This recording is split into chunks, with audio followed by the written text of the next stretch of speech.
Olá, nobres colegas, tudo bem com vocês? Olha, mais uma vez estou aqui para esse vídeo da psicanálise na prática. Hoje nós vamos estar respondendo a pergunta de um dos nossos colegas de profissão, Daniel, que ele faz o seguinte questionamento. Algumas psicoterapias possuem um plano terapêutico, tá? Um plano terapêutico. E na psicanálise, nós também temos esse plano terapêutico. Nós podemos ter esse plano terapêutico, esse planejamento terapêutico.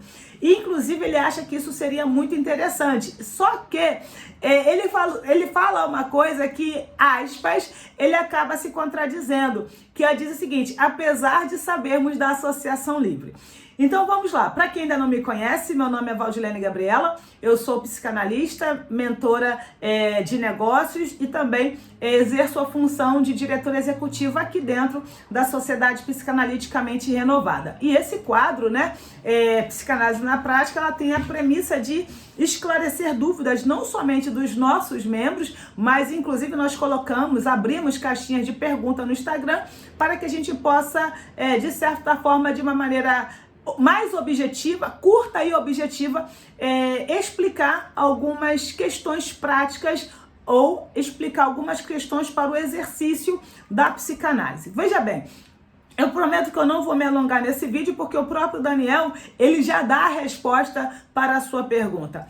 Algumas psicoterapias, elas podem ter, sim, um planejamento, um plano de negócio, um processo, tá? A ser trabalhado. Agora, quando a gente pensa na psicanálise, que não existe, aspas, não existe um método a ser desenvolvido, apesar de termos sim a metapsicologia, apesar de sim, o próprio Daniel já disse para nós qual é o método que a psicanálise utiliza, que é o que?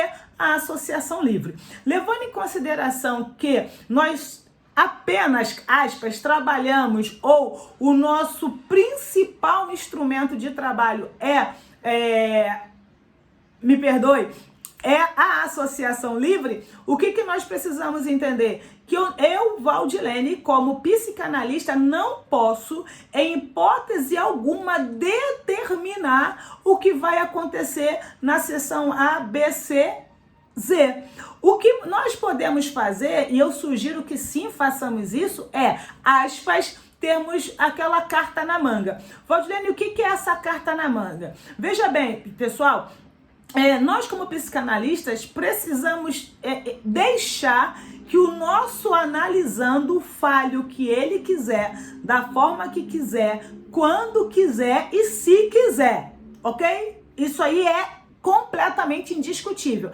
Agora, tem aquelas sessões que eu costumo dizer que são as melhores. Que sessões são essas? Quando o meu analisando chega dizendo assim: Valdilene, eu não sei o que falar. Hoje eu não sei, hoje eu não pensei nada, eu tô sem assunto e tudo mais. Aí, neste caso, eu pergunto para ele se ele me permite iniciar a sessão, então. E aí entra aquilo que eu falei da carta na manga. Porque no decorrer do processo analítico, né, das sessões, sempre vai ficar, ou pelo menos eu penso que vai ficar, pelo menos comigo fica, um certo questionamento, alguma coisa que não foi dita, alguma dúvida, ou até mesmo, me permita a expressão, curiosidade que eu fiquei.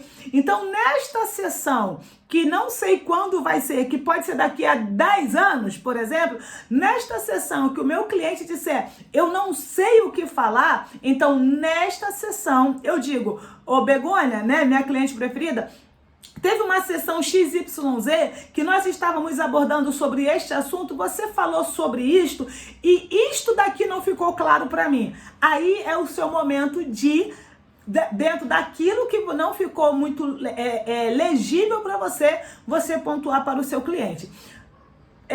As outras psicoterapias podem ter os seus processos? Podem, e elas têm.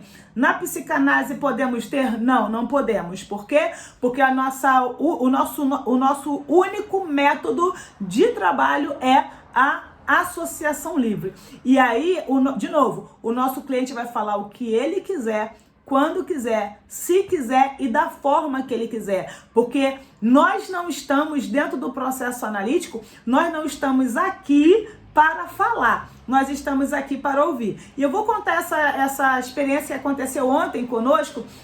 Estávamos na supervisão clínica e aí uma das nossas aspirantes falou assim, olha, eu estou com 2 casos. Um caso, a pessoa fala pelos cotovelos, me permita a expressão, e no outro ela só quer ouvir, porque faz parte de um trabalho em grupo que ela está desenvolvendo. O que eu disse para ela?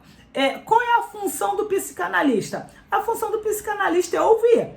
E qual é a função do cliente? Qual é a função do analisando? Falar.